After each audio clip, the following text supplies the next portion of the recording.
Hello students, welcome back to my YouTube channel Shri career institute. तो हमारा आज का टॉपिक है एमपी बोर्ड क्लास 8 का संस्कृत का चैप्टर 4 जो कि है चतुर्थ पाठ। तो इस वीडियो में न केवल मैं आपको इस चैप्टर को एक्सप्लेन करूंगी बल्कि इसकी पूरी एक्सरसाइज यानी इसके क्वेश्चन आंसर्स वगैरह सब कुछ आपको इस वीडियो में मिल जाएगा। तो ये संस्कृत का पाठ है, संस्कृत में दिया हुआ है, इसे हम हिंदी में ट्रांसलेट करेंगे। ठीक है, हिंदी में समझेंगे। चलिए शुरू करते हैं। चतुर्थः पाठः नीति श्लोकाः। चलिए पढ़ते हैं। नीति श्लोकेषु नीतिः भवति। नीति श्लोक में, श्लोकों में नीति होती है। नीति का मतलब होता है नैतिक शिक्षा। तो इस पाठ में हम नैतिक शिक्षा के बारे में ही पढ़ने वाले हैं। जीवन विषय, समाज विषय, राष्ट्र विषय, धर्म वैराग्य संस्कार परोपकार आदि विषय प्रामाणिकम सुचिंतितं वैज्ञानिकं च चिंतितं नीतिश्लोकेषु लभ्यते।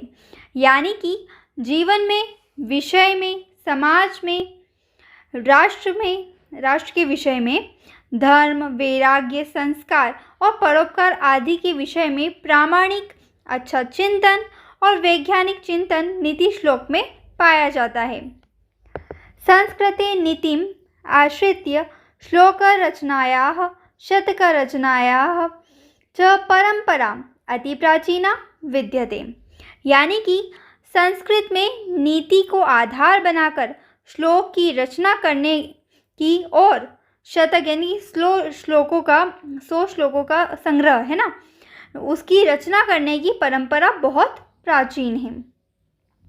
वस्तुतः अल्पैः शब्दैः महनीय भावानां उदात्त विचाराणां श्रेष्ठ विषयाणां च महत्वपूर्णं विवरणं नीतिश्लोकेषु लभ्यते। और वस्तुतः थोड़े शब्दों में प्रतिष्ठित भावों का, उदात्त विचारों का और श्रेष्ठ विषयों का महत्वपूर्ण विवरण नीति के श्लोकों में पाया जाता है। तो चलिए अब हम इन श्लोकों को पढ़ते हैं और श्लोक के अर्थ को समझते हैं। पहला श्लोक हमारे सामने है। अर्थागमो नित्य मरोगिता च प्रिया च भार्या प्रियवादिनी च वश्यस्य पुत्रो अर्थकरी च विद्या षड्जीवलोकस्य सुखानि राजन। इसका अर्थ होगा कि हे राजन, नित्य धन का आगम हो, निरोगता हो, पत्नी प्यारी हो और मीठा बोलने वाली हो, आज्ञा का पालन करने वाला पुत्र हो और धन का संग्रह करने वाली विद्या हो, ये 6 संसार के सुख हैं।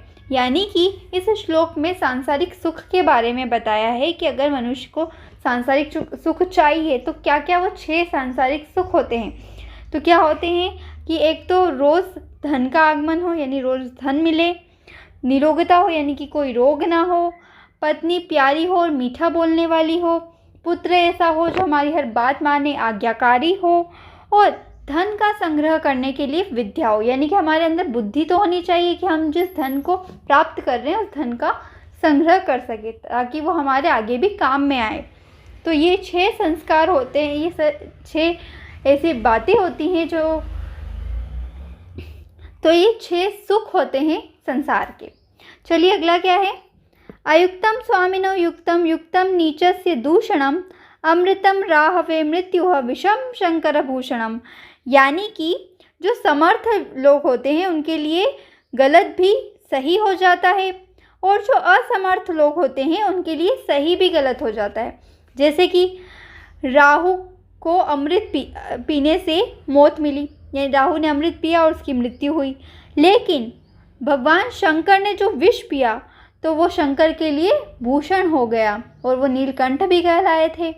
ठीक है, तो इस प्रकार शक्तिशाली जो व्यक्ति होते हैं उनके लिए अनुचित भी उचित हो जाता है और जो नीचे स्तर के लोग होते हैं, व्यक्ति होते हैं, उनके लिए उचित भी अनुचित हो जाता है। जैसे राहु को अमृत पीने से मृत्यु मिली और विषपान करना शंकर जी का भूषण बन गया। ठीक है, अगला क्या है।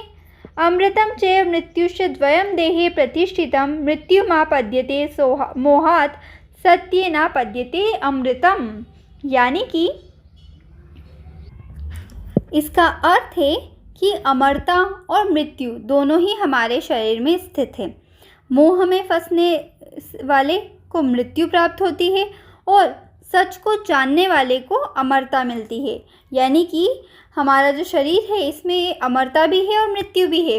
जो मोह में फंसे रहते हैं, इस शरीर की देह से प्रेम करते हैं, मोह में रहते हैं, तो उसे मृत्यु प्राप्त होती है। और जो सच को जानते हैं कि हमारा शरीर चाहे नश्वर हो, हमारी आत्मा कभी नहीं मरती, वो इस सत्य को जानते हैं और जो सत्य को जानते हैं उन्हें अमरता प्राप्त होती है। अगला क्या है?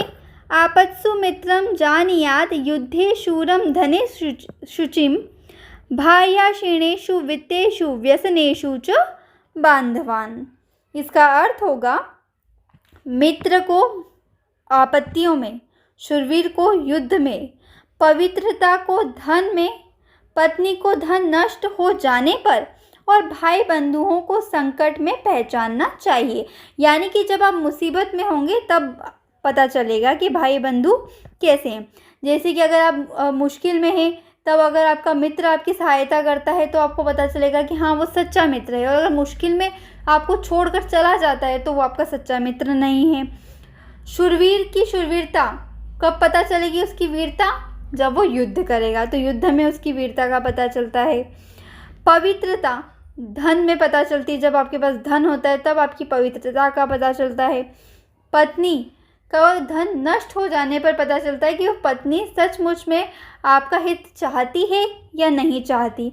और जो हमारे भाई बंधु होते हैं वो भी हमें संकट में ही जाने जाते हैं कि अब वो संकट में हमारा साथ देते हैं या नहीं देते हैं। तो इनकी सही पहचान इन समय में होनी चाहिए कि मित्र की पहचान मुश्किल में, आपत्ति में रहें जब करें, शूरवीर की युद्ध में, पवित्रता की धन में, पत्नी की धन नष्ट हो जाने पर और भाई बंधुओं की संकट में। इस तरीके से इनकी पहचान करना चाहिए। अगला है आरोप्यते शीला शैले यत्नेन महता यथा निपात्यते क्षणेनाध तथात्मा गुण दोषयोः। इसका अर्थ होगा जैसे पर्वत पर शिला बहुत ही कठिनाई से चढ़ाई जाती है और एक क्षण में ही नीचे गिरा दी जाती है, वैसे ही प्राणी गुण और दोष ग्रहण करता है। अर्थात गुण तो कठिनाई से एवं दोष सरलता से ग्रहण करता है। मतलब कि जिस तरह किसी बड़े पर्वत पर किसी बड़ी पत्थर के चट्टान को चढ़ाना तो बहुत मुश्किल होता है, लेकिन वो आसानी से वहाँ से गिर जाती है। यह एक उदाहरण दिया गया है हमारे लिए। क्या इससे हम क्या सीखते हैं? इससे वह कि हमारे अंदर कितने ही गुण हों, हम चाहे कितने ही गुणी हों, अगर हमारे अंदर एक भी दोष निकल जाता है तो लोग उन सभी गुणों को छोड़कर हमारे दोष को ही देखते हैं। ठीक है, तो ये है जो कि अधिकतर हमारे साथ होता भी है। हम चाहे कितने ही गुणी क्यों ना हो, सिर्फ हमारे गुणों को छोड़कर हमारे अंदर का एक दोष ही दिखता है। अगर आप एक सफ़ेद कागज़ पर काला निशान बनाएंगे तो आपको उस पूरे सफ़ेद कागज़ की सफ़ेदी से ज़्यादा वो काला धब्बा नज़र आएगा। आगे देखते हैं। उद्योगे नास्ति दारिद्र्यं जपतो नास्ति पातकं मौनो च कलहो नास्ति नास्ति जागृते भयम। इसका अर्थ होगा कि मेहनत करने से गरीबी नहीं रहती है, भगवान का नाम लेने से पाप नहीं रहते हैं, और चुप रहने से लड़ाई झगड़ा नहीं होता है, और जागते रहने से चोरों का डर नहीं होता है। यानी क्या कहना चाह रहे हैं इसमें कि अगर आप मेहनत करेंगे तो आप गरीब नहीं रहेंगे, अगर आप भगवान का नाम लेंगे तो आपके पाप नष्ट हो जाएंगे, और अगर आप चुप रहेंगे तो लड़ाई झगड़ा ही नहीं होगा, और अगर आप जागेंगे तो चोरों का कोई डर ही नहीं होगा। चलिए अगला पढ़ते हैं। किम छिद्रम कोनु संगे मे किम वास्यविनी पातितम कुतो ममाश्रये दोषः इति नित्यम विचिन्तयेत्। इसका अर्थ होगा कि मुझ में क्या बुराई है, क्या आसक्ति है, अथवा कौन सी वस्तु है जो नष्ट होने वाली है, नहीं है। ऐसी कौन सी वस्तु है जो नष्ट होने वाली नहीं है?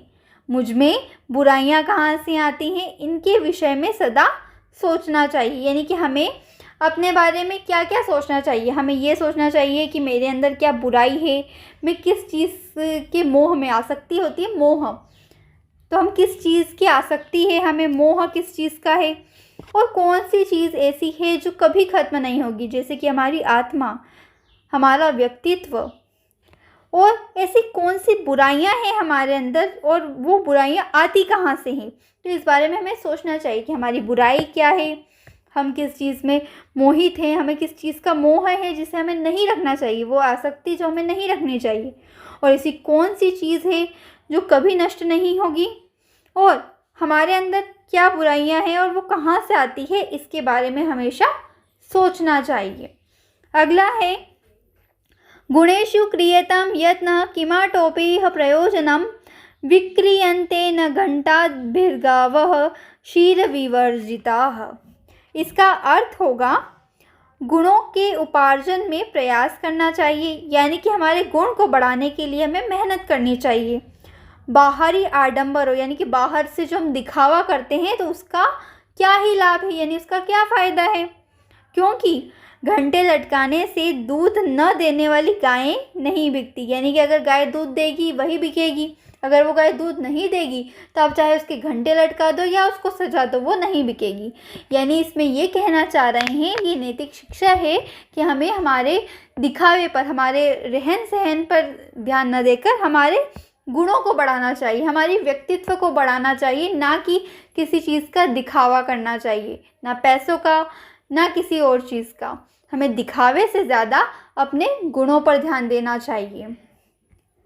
अगला है निर्धनस्य विषम भोगो निस्वर्स्य विषम रणम अनभ्यासे विषम शास्त्रम अजीर्णे भोजनम विषम। इसका अर्थ है कि निर्धन के लिए भोग विलास विष यानी जहर है, शक्तिहीन के लिए युद्ध विष है, अभ्यास न करने के लिए शास्त्र विष है, और अपच होने पर भोजन विष है। यानी कि ये सारी चीज़ें कब जहर बन जाती है, अगर कोई निर्धन है तो वो भोग विलास नहीं कर सकता, क्योंकि उसके पास धन नहीं है, तो वो भोग विलास कैसे करेगा, और करेगा तो उसका सारा धन नष्ट हो जाएगा, तो वो उसके लिए एक तरीके से विष का काम करता है। उसके बाद अगर किसी के अंदर शक्ति ही नहीं है तो वो युद्ध कैसे करेगा, और अगर वो युद्ध करता है तो वो भी उसके लिए विष है। तो शक्तिहीन के लिए युद्ध भी विष है, और जो अभ्यास नहीं करता उसके लिए शास्त्र विष है। अगर वो शास्त्रों का ज्ञान कर लेता है, शास्त्र पढ़ता है, लेकिन उनका अभ्यास नहीं करता, ठीक है, जैसा कि आप बच्चे भी करते हो, क्लास में पढ़ लेते हो लेकिन उसको रिवाइज नहीं करते, घर जाके प्रैक्टिस नहीं करते हो, तो वो आपके किसी काम का नहीं है। तो उसी तरीके से अभ्यास न करने वाले के लिए जो शास्त्र है वो भी विष है, और जिसको अपच की समस्या है, जिसके खाना पच ही नहीं रहा है, उसके लिए तो खाना भी विष यानी जहर के समान है। तो देखा, नीति श्लोक से हमें हमारी जो दैनिक जीवन है उनके बारे में बहुत कुछ जानने को मिला, बहुत सारी सीख हमें मिलती है जो हमारे जीवन में बहुत काम की होती है। अब हम इसके अभ्यास पर ध्यान देते हैं। उसमें शब्दार्थ है, शब्दार्थों के यहाँ पर अर्थ लिखे हुए हैं जो कि आपकी किताब में भी हैं, आप उन्हें पढ़ें और इनके अर्थ को समझें। हम बिना हमारा टाइम वेस्ट किए हमारे अभ्यास की ओर बढ़ेंगे। अभ्यास में पहला प्रश्न है एक पदेन उत्तरम लिखत। एक पदेन में उत्तर लिखना है, यानी कि एक शब्द में लिखना है। चलिए, क्या है पहला? भार्या कीदृशी भवेत। भार्या का अर्थ होता है पत्नी। तो पत्नी कैसी होनी चाहिए? तो पत्नी होनी चाहिए प्रियवादिनी, यानी प्रिय बोलने वाली, मीठा बोलने वाली। विद्या कीदृशी भवेत। विद्या कैसी होनी चाहिए? तो विद्या कैसी होनी चाहिए? अर्थकरी, यानी धन का संग्रह कराने वाली। ऐसी विद्या हो जिससे कि हम धन का संग्रह कर सके, धन कमा भी सके और धन को संग्रह करके रख भी सके। अगला है युक्तम नीचस्य किम भवति, यानी कि उचित असमर्थ के लिए क्या हो जाता है? क्या हो जाता है? अनुचित, यानी कि दूषणम। अगला है मनुष्य मृत्युम कथम आपद्यते, यानी कि मनुष्य मृत्यु कैसे प्राप्त करता है? तो मनुष्य मृत्यु कैसे प्राप्त करता है? मोहात, यानी मोह से। अगला है मित्रम कदा जानीयात, यानी कि मित्र को कब जानना चाहिए? तो उसे कब जानना चाहिए? आपत्सु। आपत्सु का अर्थ होता है आपत्ति में। आगे बढ़ते हैं। एक वाक्य जिसमें हमें एक वाक्य में उत्तर लिखना है, देखते हैं। अजीणे विषम किम, यानी कि अपच में क्या जहर है। तो अजीणे भोजनम विषम, अपच में भोजन विष है। अगला है दारिद्र्यम कुत्र नास्ति, यानी दारिद्रता कहाँ नहीं है। दारिद्र्यम उद्योगे नास्ति, यानी दारिद्रता परिश्रम में नहीं है। मानवः नित्यं किम विचिन्तयेत्, यानी कि मनुष्य को सदा क्या सोचना चाहिए। मानवः नित्यं मे किं छिद्रं को संगो किम अविनिपातितं कुतः दोषः ममाश्रयेत् इति विचिन्तयेत्, यानी कि मनुष्य को सदा ये सोचना चाहिए कि मुझ में क्या बुराई है, क्या आसक्ति है, कौन सी चीज़ है जो पतनशील नहीं है, मुझ में क्या दोष कहाँ से आते हैं, ये सब कुछ सोचना चाहिए। गुणेषु कः करणीयः, यानी कि गुणों के उपार्जन हेतु क्या करना चाहिए। क्या करना चाहिए। गुणेषु यत्नः करणीयः, यानी कि गुणों के उपार्जन हेतु प्रयास करना चाहिए। अगला है अनभ्यासे किम विषम, यानी कि अभ्यास न करने पर क्या विष है। अभ्यास न करने पर शास्त्र भी विष है, यानी अनभ्यासे शास्त्र विषम। आगे देखते हैं श्लोकांशान यथा योग्यम योजयत, ये श्लोक से ही दी गई है।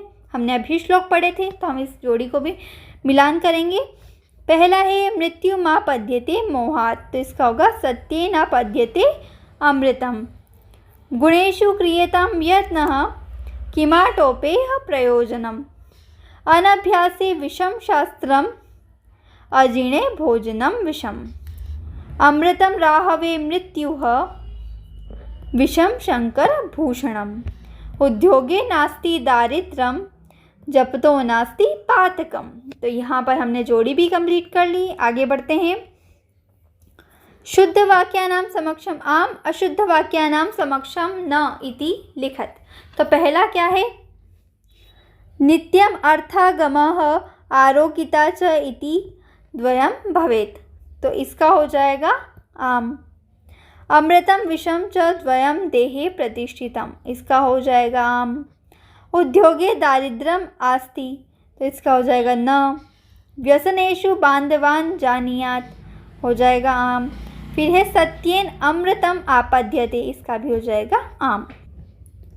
तो इसमें पहले का अर्थ था कि हमेशा अर्थ और स्वास्थ्य दोनों रहना चाहिए, तो हाँ सही है। फिर दूसरा है अमृतम विषम च द्वयम देहे प्रतिष्ठितम, यानी शरीर में अमृत और विष दोनों संतुलित हैं, तो इसका भी आम हो जाएगा।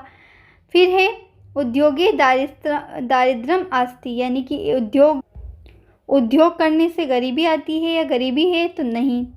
फिर है व्यसनेषु बांधवान जानियेत, यानी कि रिश्तेदारों को हमेशा मुसीबत में जाने, तो हाँ। फिर है सत्येन अमृतम आपद्यते, यानी कि सत्य अमरता लाता है, तो हाँ सत्य। ठीक है, आगे बढ़ते हैं। पदानां विभक्तिम वचनम च लिखित, यहाँ पर पदों की विभक्ति वचन लिखना है, जो कि मैंने यहाँ लिख रखे हैं। आप देख सकते हैं क्या है। पदम शब्दः विभक्तिः वचनम, किस तरीके से पहला हमारे सामने कंप्लीट किया हुआ है। अगला हम देखते हैं आपत्सु। आपत्सु का क्या होगा। आपद सप्तमी विभक्ति और बहुवचन। युद्धे युद्धम सप्तमी विभक्ति एक वचन।